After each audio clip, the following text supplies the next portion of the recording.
All right, good afternoon, everyone. So, we'll be discussing today Bretton Woods Conference. This is a very important topic. From your exam point of view as well, Bretton Woods Conference was a major event. It was held in the year 1944 after the Second World War. And as a result of this conference, you came up with institutions like IMF and World Bank, right? So both IMF, World Bank were established in 1945 only. So it was held during the Second World War, 1944, in USA, New Hampshire, and 44 countries attended this conference. One very famous economist, as we've discussed, is John Maynard Keynes. Keynes is a neoclassical economist who came up with the Keynesian theory of economics, which believes that we need to sometimes intervene, the government has to intervene, the central banks have to do something in order to restore the economy. If there is depression or recession in the economy, everything does not work out on its own. Sometimes there is need for external intervention by either the government or by central bank. So they can either reduce the taxes or increase the government expenditure, or even central bank can reduce the interest rates to stimulate the economy. Earlier on, as we've discussed before as well, Adam Smith was a classical economist who gave this theory called the theory of invisible hand. We've discussed this earlier as well. According to this theory, the economy functions very well even if everyone is looking after their own interests, selfish interests. Still, the economy will keep on functioning really well. Even if there is a depression in the economy, recession in the economy, that will resolve on its own according to classical economic theories, such as the theory of invisible hand given by Adam Smith. But according to John Maynard Keynes, there is need for external intervention. And he was the one who came up with this idea of Bretton Woods Conference, in which more than 44 nations attended. And as a result of this, we'll discuss organizations like World Bank and IMF were formed.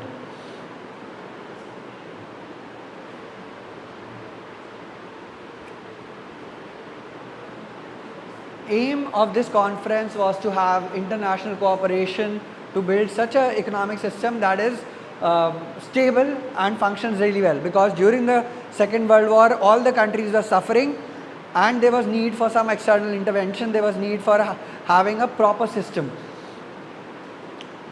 One very important consequence of this conference was the stability in exchange rate.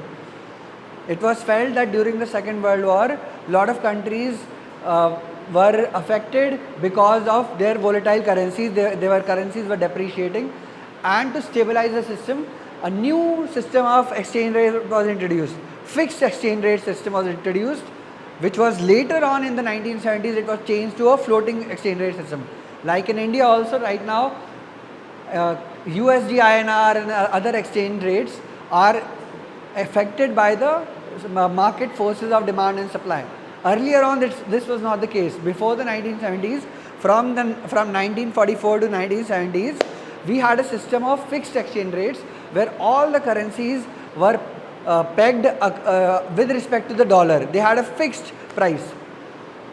Key goal was to establish a stable currency exchange rate to promote confidence and stability in international trade and investment. And by stabilizing currencies, the manipulation of exchange rate was prevented. Nations during the Second World War, a lot of currencies were having this currency war, trade war, where they were trying to devalue their currency. Why would they like to devalue? Yes, Vaibhav? To promote their exports, right? So they were looking to devalue their currency, and this resulted in a lot of damage to the global economy. During the Bretton Woods Conference, people came together and they believed that if we have a stable exchange rate system where countries are not participating in this kind of war, exchange war, then we would have more stability in the global financial system. And finally, to boost financial safeguards to prevent another financial crisis like the Great Depression, which happened in 1929.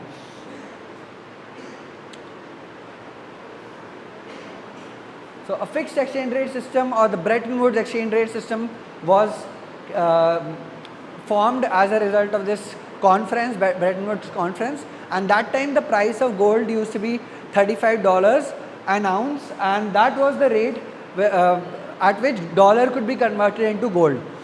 And all the other currencies were, with respect to dollar, they were fixed. Then IMF was formed. We've discussed in detail what is IMF, to maintain liquidity in the financial system. If the country needs, if any country needs funds to meet their short-term liabilities, then IMF plays a very crucial role. To promote exchange rate stability, to oversee global monetary system, and to provide temporary financial assistance in case of short-term deficits, or BOP crisis as well, balance of payments crisis, which includes both the current account and the capital account. And then World Bank was also formed in 1945 as a result of Bretton Woods conference. And World Bank, as you've seen, it's a big group. It has IBRD, it has IFA, it has IDA. So there are different organizations within World Bank, but the basic purpose of IBRD is to, what is that? Yes, to maintain long-term growth and inclusive development of the country, to reduce poverty, to promote better education, healthcare facilities within the country, to have better infrastructure, right? So overall, uniform growth of the economy, a balanced growth where people are not lagging behind, there is not poverty has to be reduced. That is the main function of World Bank. Another major, so these are the major features of the Bretton Woods system. First is pegging to the US dollar. The currencies, all the global currencies were fixed with respect to the US dollar, and US dollar would be convertible into gold at the rate of $35 per ounce. Yes? US dollar was used to be the most powerful currency that time. In 1945, US bombed Japan, and they were the most emerging economy that time, right? That is why US dollar was the most important, crucial, important currency, and all the other currencies were fixed with respect to dollar.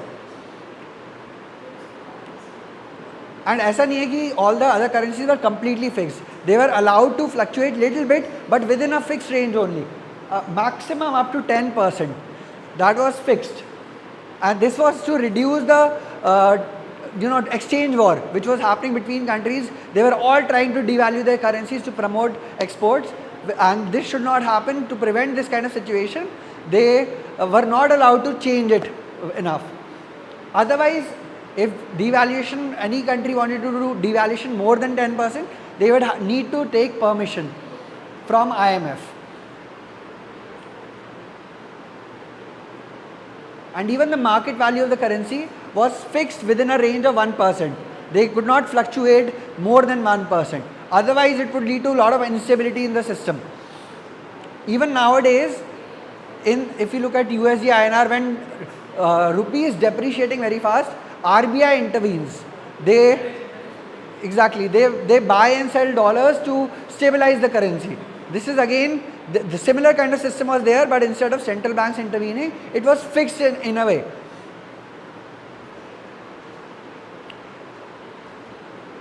The major impact of Bretton Woods agreement was that there was economic growth and recovery in European countries, in Japan after World War II. As we know, there was widespread damage in Europe, in Japan, and the framework stabilized all these economies. There was a Marshall Plan which was introduced after the World War II, which was there to stabilize different economies, to provide them relief and economic assistance. To supplement this, Bretton Woods Conference complemented this. Stability in exchange rate was obviously there, we discussed this. creation of international financial institutions like World Bank, IMF, expansion of global trade. Global trade will, if there is less exchange war, there is more stability in the system, all the economies start doing well, then automatically people will start demanding more, economies will import much more if they are stabilized, if they are growing very fast. If there is less instability, that will even encourage countries to reduce the barriers, you know, tariff and non-tariff barriers that we've discussed in detail. Otherwise, if there is a lot of instability, currencies are fluctuating, somebody is devaluing their currency, that would lead to a lot of protectionism, and countries would like to impose tariffs and other kinds of barriers. So, expansion of global trade was the result of Bretton Woods conference, and dominance of US dollar. After the Bretton Woods conference, dollar became even more powerful. As we know, out of the capitalist economies, US is one of the oldest ones, right? When did, do you know when it gained independence? Yes, US. It's been more than, civil war हुई थी, किस time हुई थी, any idea? It's been more than 350 years जब से ये independence मिला है US को. India को it's been hardly 70 years since independence, but US has been independent for more than 350 years. Huh? Independence, it was again ruled by British. You don't know? Huh? So all the, yes, exactly.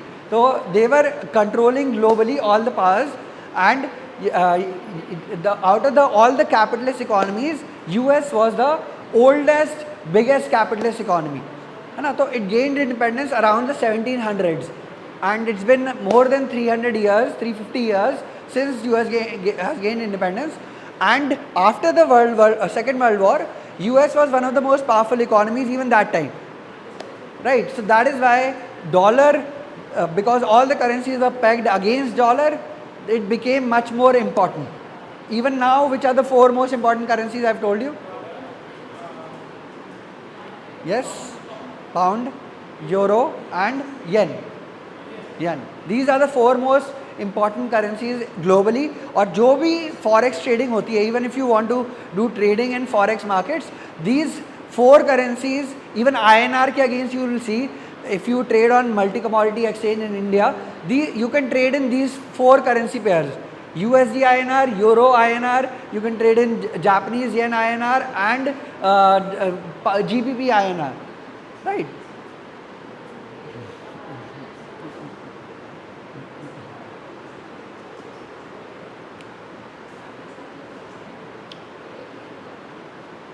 So after the Second World War, European Asian countries were not doing well,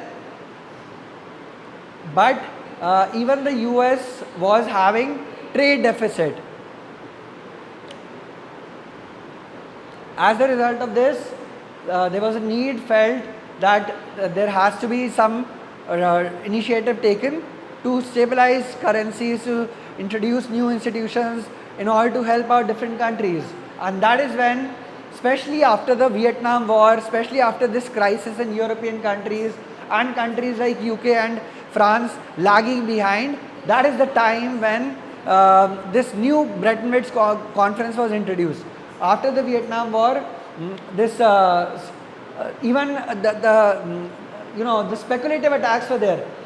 Since US dollar had become very important globally, that is when speculators started betting on dollar. They were either buying or selling dollars, and US was running out of gold reserves. Like we have seen, all the currencies were fixed with respect to US dollar, and US dollar was only convertible into gold, right? So, and this because they were running short of gold reserves, all the other countries were accumulating dollars, and US would need to have all the gold reserves to meet any kind of demand from other countries. If they are exchanging dollars, they would have to provide gold, but they were running short of gold reserves, and that is when US felt that we need to abandon this system. We have to finish this Bretton Woods system and introduce a floating exchange rate system, right? So this was in 1970s. In 1971, Richard Nixon was the president, and he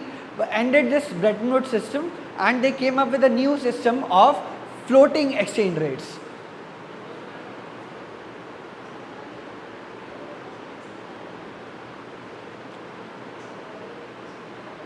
This we have seen. Key economic institutions were formed. US dollar became the dominant reserve currencies. All the countries keep on accumulating dollars. Even now, India has a lot of dollar reserves. Other currencies, other countries also maintain proper reserves of dollars. Shift to floating exchange rate. This is fine. And multilateral economic cooperation. सबसे reserves किस dollar के European countries में सबसे ज़्यादा right now बाकी pound see all the countries are maintaining pound mostly उसी country में होगा यूके में होगा पर बाकी rest of the countries are maintaining reserves in dollars only pound नहीं नहीं maximum countries are maintaining reserves in the form of dollars not because dollar is the universal currency right now. Everyone, even if you want to you want pounds or you want euros to trade with European countries or with Britain, then what you can do, you can exchange the dollars easily. So dollar ke sath anything can be exchanged, but if you have a specific currency like pound or euro, then it becomes a little difficult to trade in other currencies. Huh? Rupee is not so important globally. और अगर if you look at the value of rupee, do you know 1990s में क्या value थी रुपये की? $1 की क्या value थी?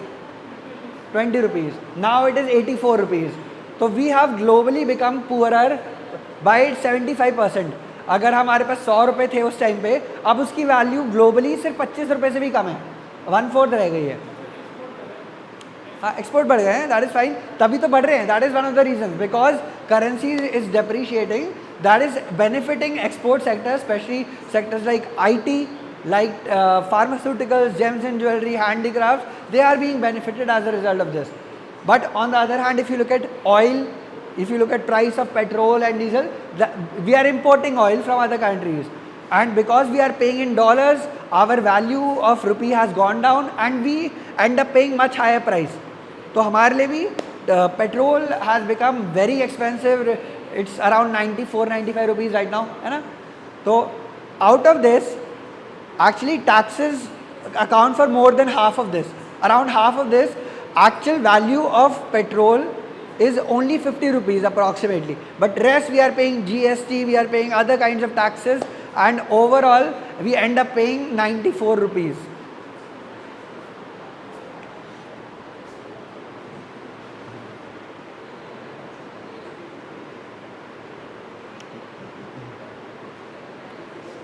Right. So Bretton Woods conference is one very important topic that because of this conference, because of this Bretton Woods system, we had a system of stable exchange rates which benefited various countries, especially in Europe and Japan, which were lagging behind after the Second World War.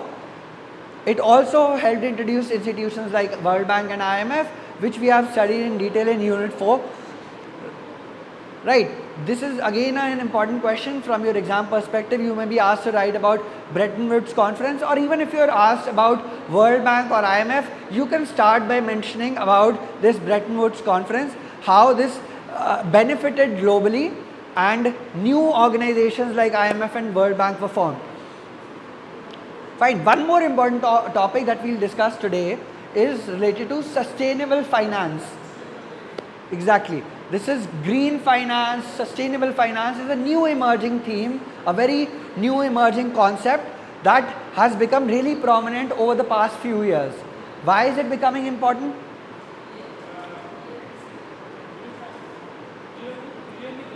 Okay, there are multiple causes. One reason is that climate change is happening very, very fast pace. There is a lot of pollution. We believe that if things keep on continuing in the same way, future generations will not be able to survive. And governments are realizing the importance of this green finance. Even companies are realizing the importance. Still, the main motive of companies is to earn profit. But they have now felt, they believe that if you do not do welfare for the society, if you do not work towards environmental causes or social causes, or you maintain good governance systems, it will be difficult to sustain your business in the long term. It will firstly be harmful for the environment if you're not doing it properly, and secondly, it will also harm your company, because in the minds of your consumers who have also become very aware, your company is not doing well. That is the reason Tata, because they are doing everything very ethically, they are doing a lot of welfare for the society, for the environment as well, different social causes. That is the reason everyone is trusting their brands, everyone has their brand image has gone up, while some other companies, maybe Adani or some other companies, they are not perceived to be so ethical. And that is the reason in the long term companies believe that being ethical, working towards these environmental and social causes will be beneficial for their own organization. And now it is even mandatory by law for companies to allocate certain percentage of their profits for these kind of causes. 2%. CSR, they have to contribute at least 2%.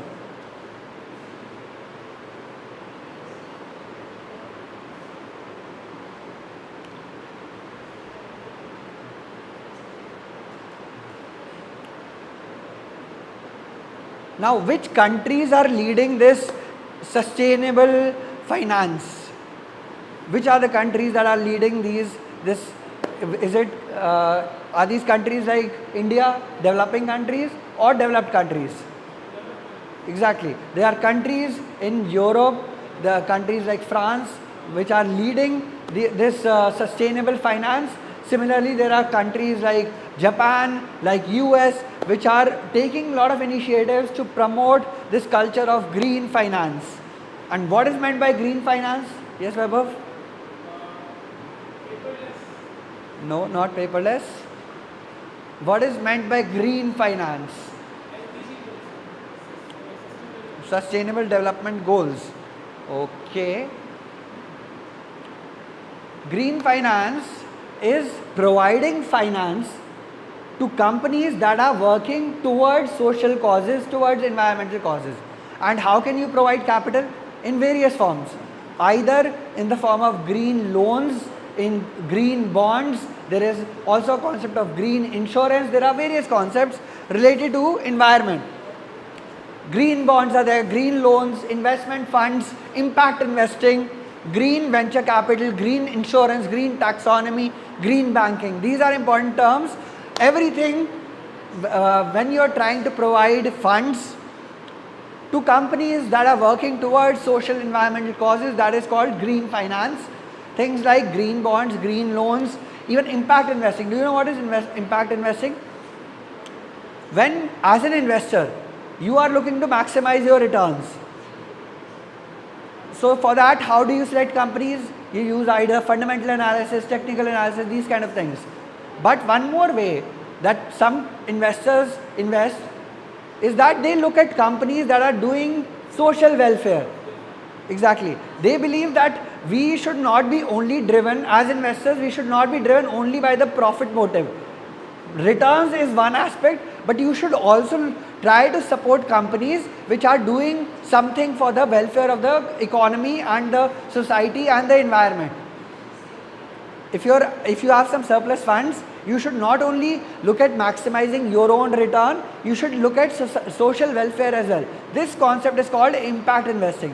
When as an investor, you are investing in companies that are doing a lot of social work, they are working towards the benefit of the environment and the society. Green venture capital is also similar. Venture capital, we all know, is when investors invest in upcoming companies, and if they are looking at companies that are working towards social causes or towards environmental causes, they are providing them capital. That is called green venture capital. Suppose there is a company which came on Shark Tank as well. There was a company which was disposing of menstrual pads for women. There was a company which was doing it in a very sustainable way. So otherwise, it is causing a lot of pollution. These pads are not recycled properly. So they have made a machine to recycle and use it properly. And they got funding as well. The main reason why VCs were funding on Shark Tank was not that they were expecting a very high return, it was because it would improve their image as investors as well. Everyone will perceive these investors to be working towards the environment. That is the reason why a lot of new investors are looking at impact investing, because it boosts your socially also your image as an investor improves. Yes, let's discuss first green bonds. Green bonds are like normal bonds. You are providing a loan to a company. In return of it, they'll keep on giving you some regular interest. The bond is when you are giving a loan to a company and they give you some regular interest. But green bond is when you are financing, when you are providing loans for projects that are working towards the benefit of the environment. Same thing. Now, are the normal bonds more risky or green bonds? Okay, why? Why do you think green bonds are not risky? Green bonds are when you're providing funds to a company which is working towards social and environmental causes. That is called green bond. हाँ interest मिलेगा उसमें भी, but in case that project is not profitable, then you will not get your capital also. Exactly. ये तो बात है. So green bonds are much more risky compared to normal bonds, since the cash flow is not certain. You are working towards some environmental cause which may not give you direct cash flow. It may take a long time to generate cash flow for you. And as an investor, it is more risky, but you can get higher returns, higher interest on these green bonds. That is the reason why investors would like to invest.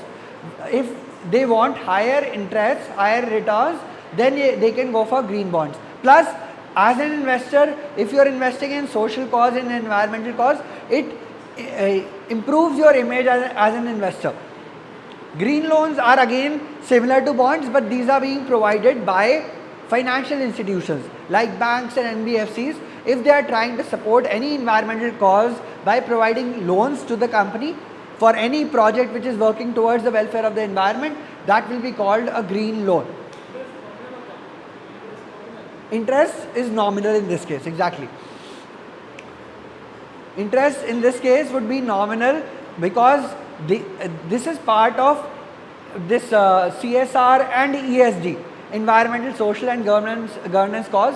Similarly, CSR, corporate social responsibility. If a bank is trying to help out the overall society, maintain a proper growth and development, maintain to improve the environment, then this count, they can provide loans. Because they are working towards the welfare of the environment, they will be providing these loans at lower interest rates. Fine. And green taxonomy means sometimes there is a term called greenwashing. Do you know what is greenwashing? Greenwashing is when companies pretend to be helping the environment or social cause, but actually they are just fooling people, they are deceiving people. They are maybe saying we are contributing some funds to CSR, but actually these funds are being diverted and are being they are manipulating their financial statements. This is called greenwashing. In the name of helping the environment, you are actually looking after your own profit. And the reason why this keeps on happening is because we are not clear about these definitions of what exactly constitutes CSR, what is meant by ESG. These are not properly defined, and that is the reason the companies try to make use of all these loopholes. If everything is not properly defined, then they will try to make use of all the loopholes to manipulate their statements, to reduce their tax liability, to improve their profits and do all these kind of things. This is called green taxonomy, when you're trying to standardize certain terms across the globe. Fine. Standardization of all these environmental terms, all terms like CSR, ESG, these kind of things. Otherwise, if you do not do this, companies will misuse all these things. They will make use of loopholes to reduce their tax liability.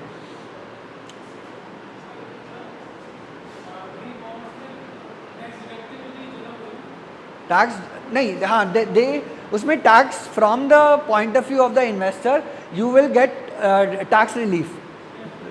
Yes, क्योंकि government का tax collection का point ही क्या है? Why does government collect tax? To help the overall society, and you are also helping the society only when you are contributing in these green bonds. So you will get tax relief when you invest in green bonds.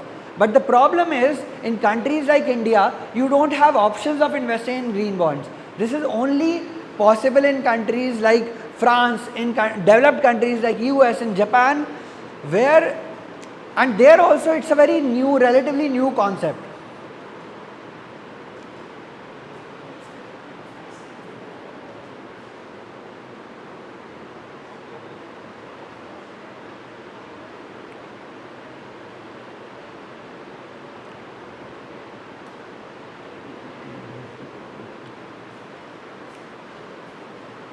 Okay, there are certain challenges with respect to green finance, like I told you, lack of standardization, lack of definition.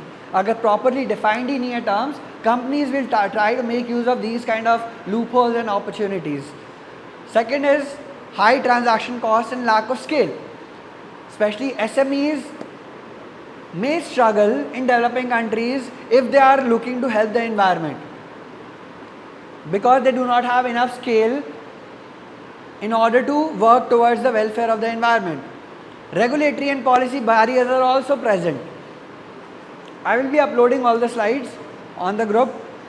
Fine, so lack of clear policies, tax incentives or subsidies for green projects. Yes?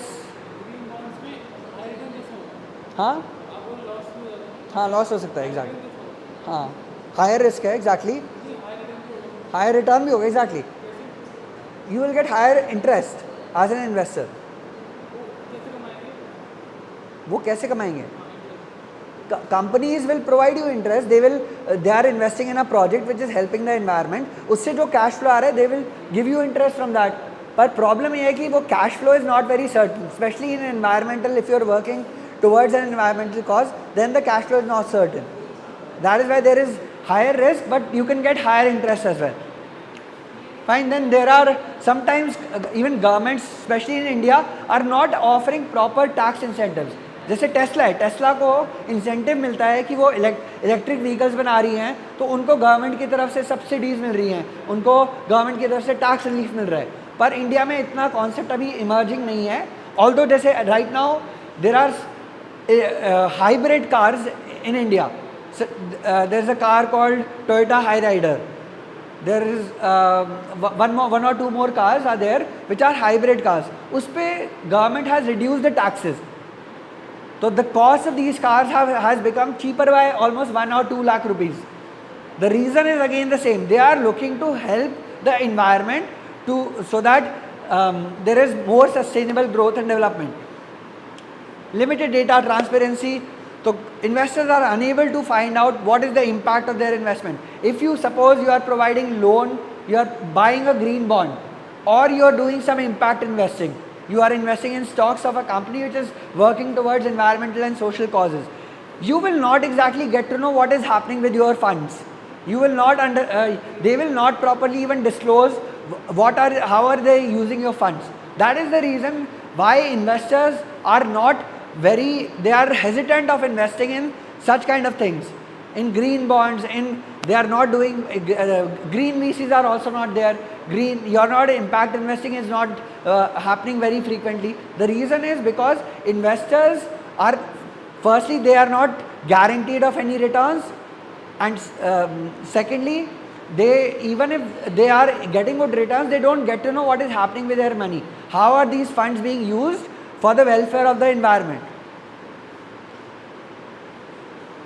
And then they are perceived to be higher risk projects. Green projects are perceived to be carrying greater risk compared to traditional financial institutions.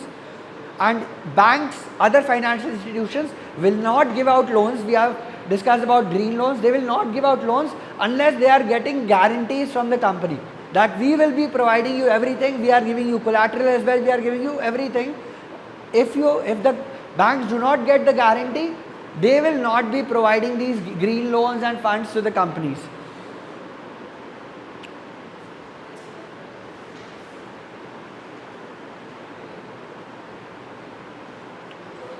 right? So United Nations Environment Program is a new thing which is helpful in addressing climate change and maintaining sustainable development. Yes. Green, yeah, this is only there in the last 20 years. हाँ, और last के 10 years में actually we look at Paris Agreement also, जो France is taking the maximum initiative when we are talking about green finance. सारे बहुत सारे new projects, new चीज़ें जो हो रही हैं with respect to this concept of environment and green finance is being done in France.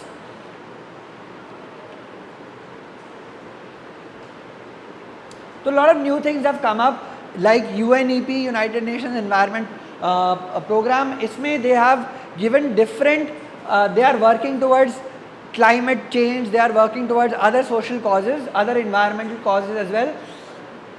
And for this they are partnering with different countries, they are spreading awareness firstly, they are having proper standards across different countries. And even they are asking countries to pledge their support towards environmental causes, that every country has to contribute. Otherwise, if only one or two countries like France and US are working in this direction, this will not be sufficient. To work towards overall global climate change, we will need cooperation from all across the world.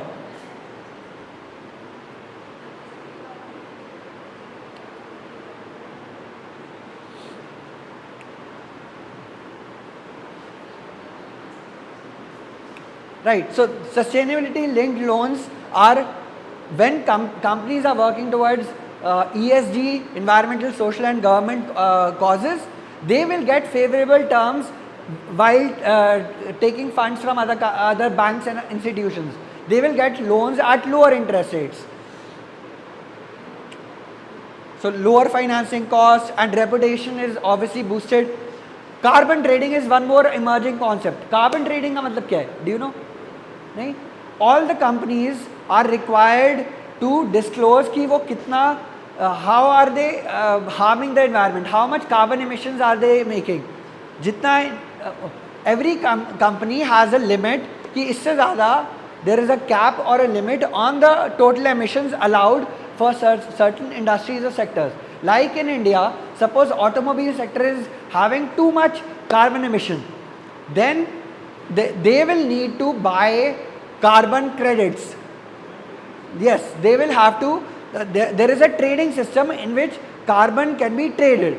Agar if a company is producing too much carbon emissions, or if a industry like automobile sector in India is producing too much carbon emission, they will have to buy credits, they will have to trade in carbon credits, and uske liye they will have to pay a cost to buy the credits, otherwise they will not be allowed to function. Fine, so this trading system is there. This market mein, free market mein, these carbon credits are being traded, and companies who are not generating carbon emissions will be having surplus of carbon credits, and they will be able to sell to other companies, other industries which are producing too much carbon. They will need to pay a price. Whichever industry is producing too much carbon emissions, they will need to pay a price.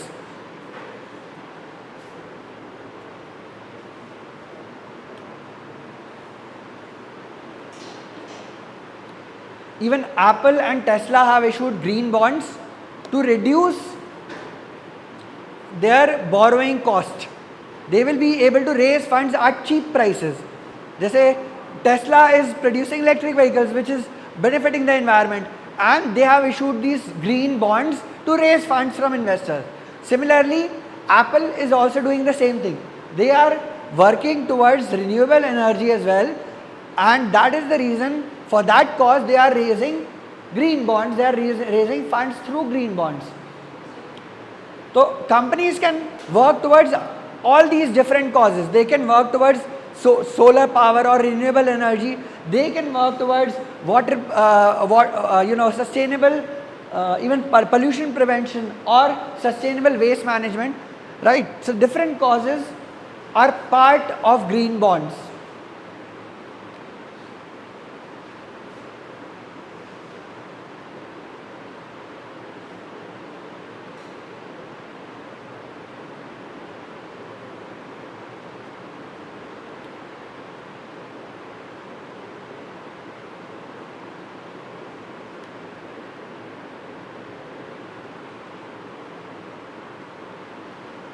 Okay, sustainable finance principles. This is fine. So how can the government promote all of this culture of green finance and sustainable development? Exactly. They can give different incentives in the form of either tax breaks, they can give subsidies, they can reduce barriers to trade, they can do multiple things. And plus we have discussed about the concept of green taxonomy. If all the things are properly defined, then companies will not be able to cheat the government, they will not be able to save taxes by doing illegal things. Then disclosure requirements. Companies may be required to disclose exactly where they are using the funds and how is it benefiting the environment. Central bank can also work towards this. How they can issue guidelines for financial institutions. जैसे एक RBI has guidelines for priority sector lending, जो agriculture है और ऐसे sectors हैं which need support from the financial institutions. Exactly. So RBI is also providing guidelines to help these kind of sectors. Similarly, they can do a same kind of thing for environmental causes as well.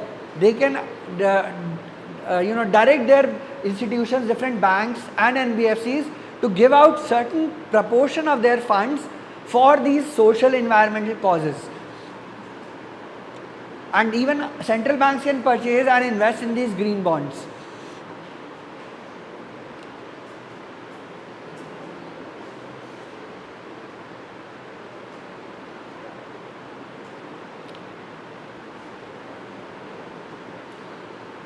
Nowadays we have this expansion in green taxonomy framework. All the terms are becoming clearer by the days, and plus we are having technological advancements like blockchain and all, which will help in ensuring transparency, traceability and security.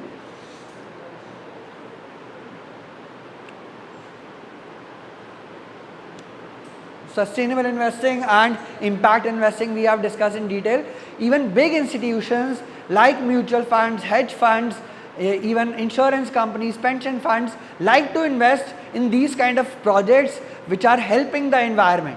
It helps in, suppose LIC is investing in such green project, everyone will perceive LIC to be very trustable brand. It will improve the brand image of different insurance companies, pension funds, different mutual funds if they invest in such kind of projects and companies.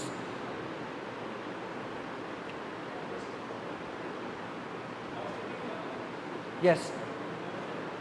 Offset ये है कि when if a company is producing too much carbon emission, they will have to offset it by purchasing credits from the free market.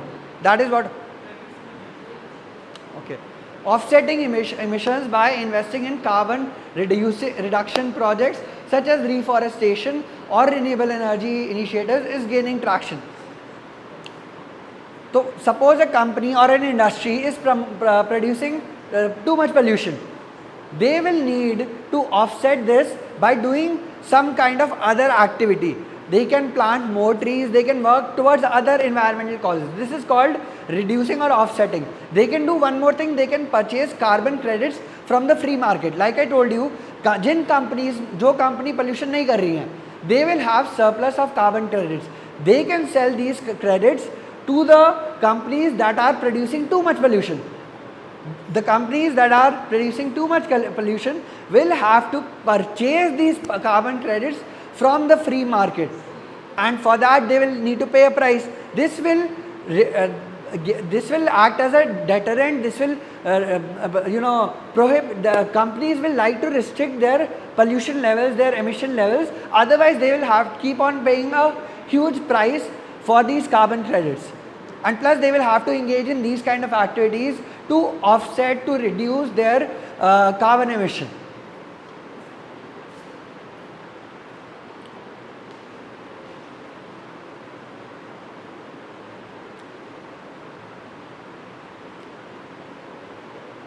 Right. China is also rapidly expanding in the green bond market. They are doing a lot towards renewable energy apart from countries like France, US and Japan. Government is also supporting over there. Investors are demanding these kind of bonds, and it is meeting the economic needs of the economy.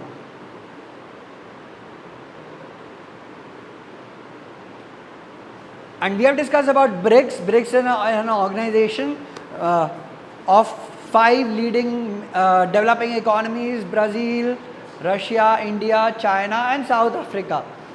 Now BRICS is also helping countries like China in their quest towards environmental causes. So they are sharing knowledge across different countries. The BRICS countries are sharing knowledge between different countries. They are economically cooperating with each other. They are providing help in infrastructure support.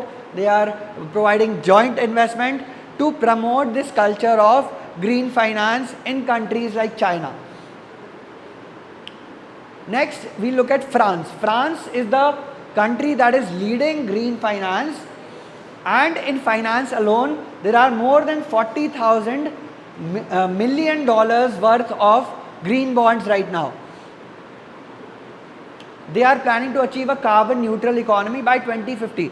The meaning of carbon neutral is that जितना वो emission कर रहे हैं उतना ही वो reduce भी कर रहे हैं using by planting trees, by working towards other environmental causes.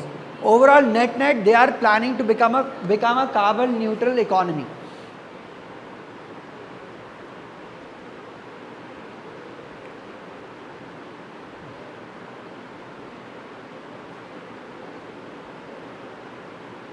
Apart from having green bonds, they are having lot of disclosure requirements for the companies, that how are they benefiting the environment, what kind of risks are they trying to reduce.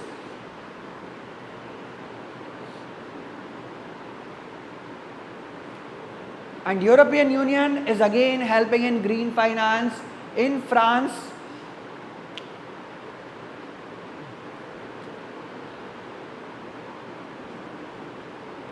there is a European Green Deal which aims to make Europe the first climate neutral continent by 2050. And there is a EU emissions trading system. Like I told you, there is a market for carbon trading as well, where companies which are producing too much carbon emissions will have to purchase carbon from the free markets. So this market is there in EU, European Union, emissions trading system. Right, this is the future of green finance. You have mainstreaming of green finance, expansion of green financial products, technology and green fintech, carbon markets, greenwashing we've discussed, when companies are, because of lack of transparency, because of lack of taxonomy, sometimes terms are not clear, they try to make use of loopholes to save taxes. So this is about green finance. Again, this is an important part of your syllabus, green finance. You may be asked to write about the initiatives taken by different countries to reduce carbon emissions, to work towards sustainable environment. Right, so this I'll be sharing the presentation, both the presentations on Bretton Woods and also on green finance. These are again important, both are important from your exam perspective. Fine. Acha, Vaibhav, did you do that thing I told you? Personal finance wala? Nahi, you use calculator. I shared 2 calculators with you, fire number calculator and the step up SIP calculator. Use kya tha? Okay. Now go home and try that calculator. How will that help you? Do you know? These calculators. Huh? Okay. Fine. That's one thing.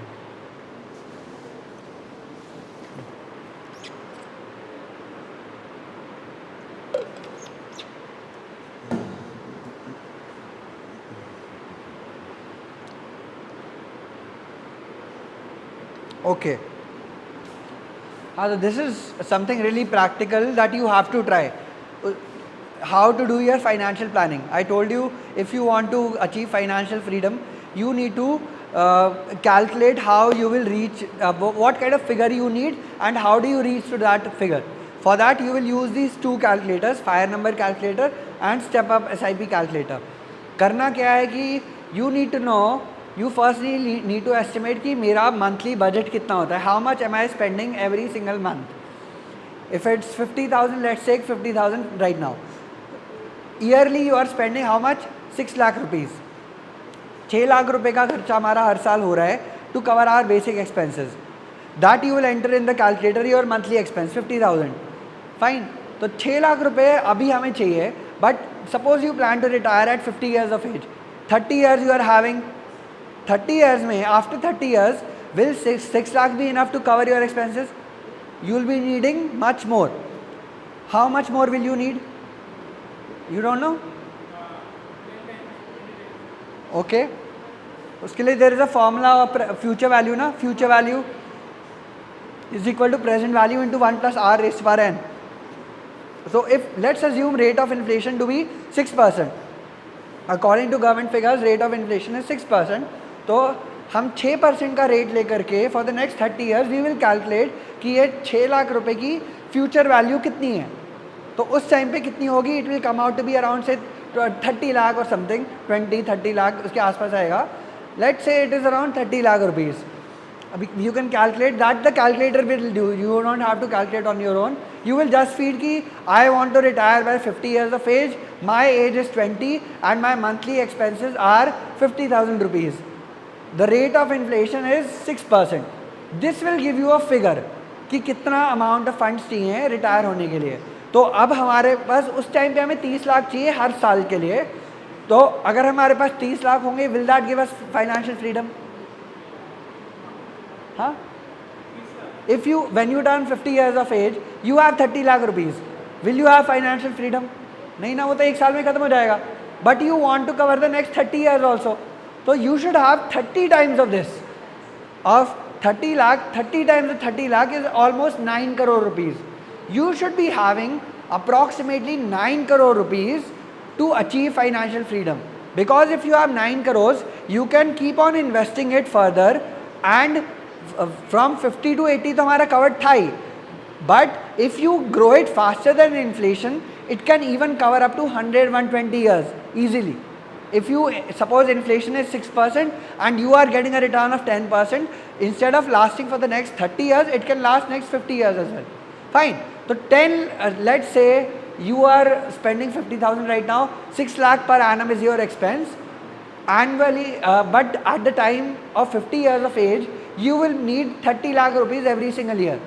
And if you have 30 times of this, let's say 9 crores you have, that will give you financial freedom. This is your fire number. So you can use the calculator. You will have to feed in 4 things. Ki what is my current age? 20 years. When do I plan to retire? 50 years. Third thing, how much is my monthly expense? And fourth thing, what is the inflation rate? This will give you a figure like 9-10 crores. Depending on your assumption, you will get a figure. Suppose 9 crore आया, तो calculate करना is very simple, but achieve करना is very difficult. How do you reach to 9 crores?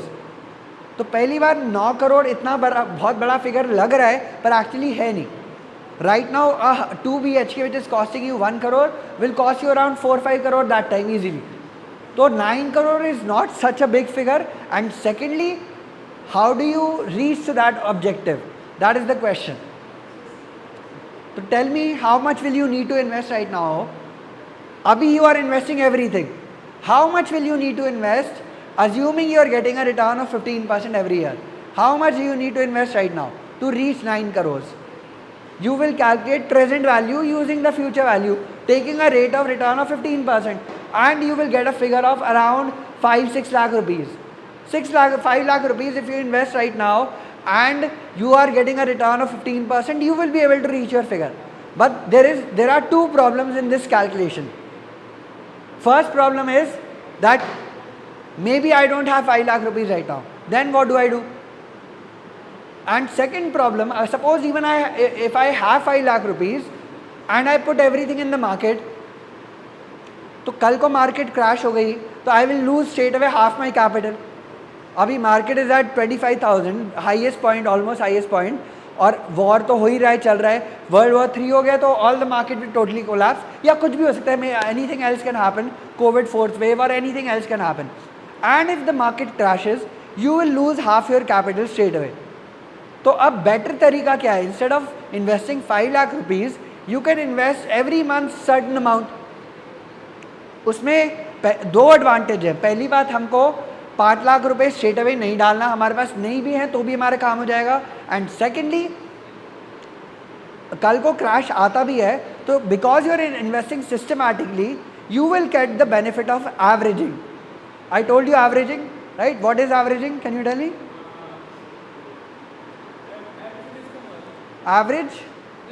Average cost कम हो जाती है. अभी 25,000 पे मार्केट है, यू बॉट एट 25,000, अगले महीने 20,000 पे यू बॉट एट 20,000, तो एवरेज कॉस्ट इज 22.5 हो गई. फिर it goes down to 15,000, you buy some more, your average cost will come down to 20,000. Then it goes to 10,000, you buy some more, your average cost will come down to 15,000.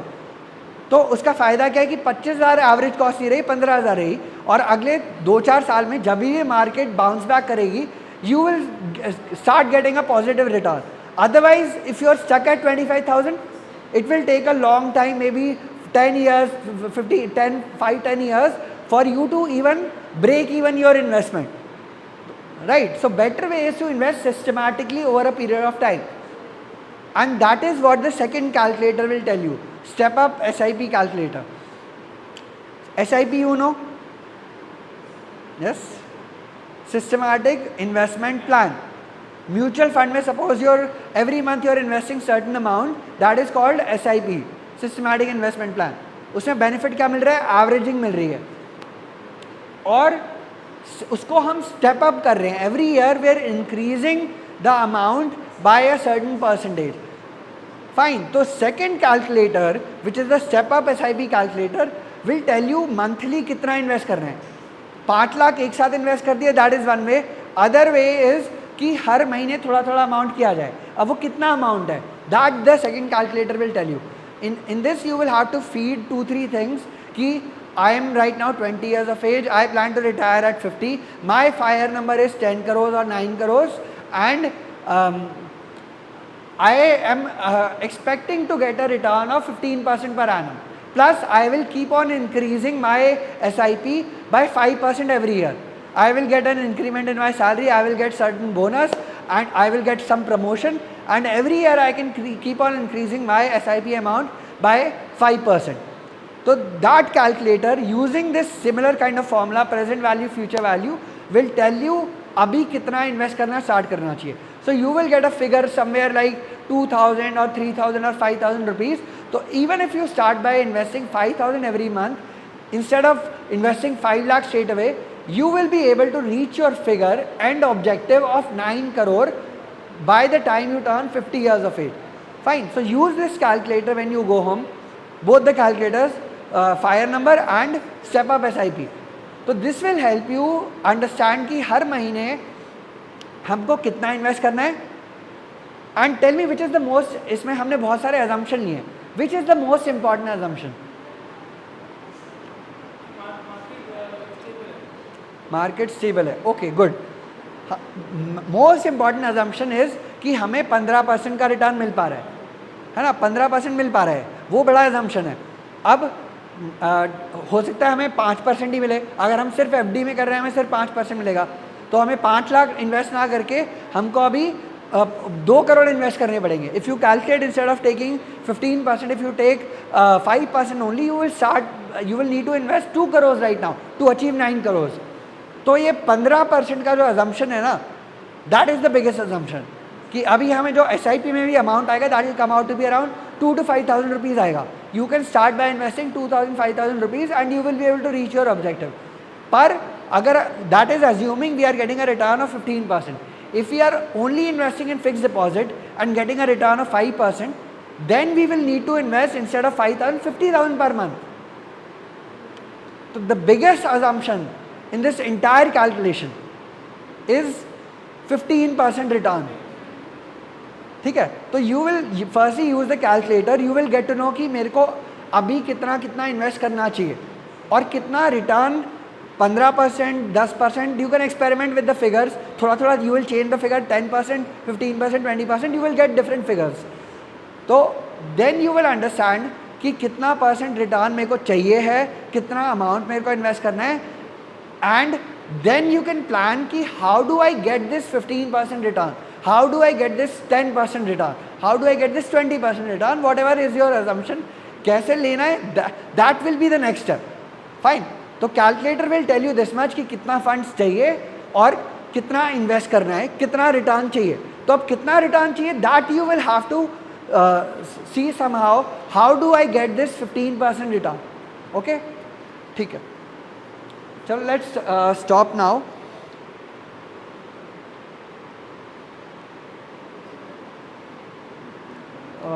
Okay, stop कर दें sir. हाँ.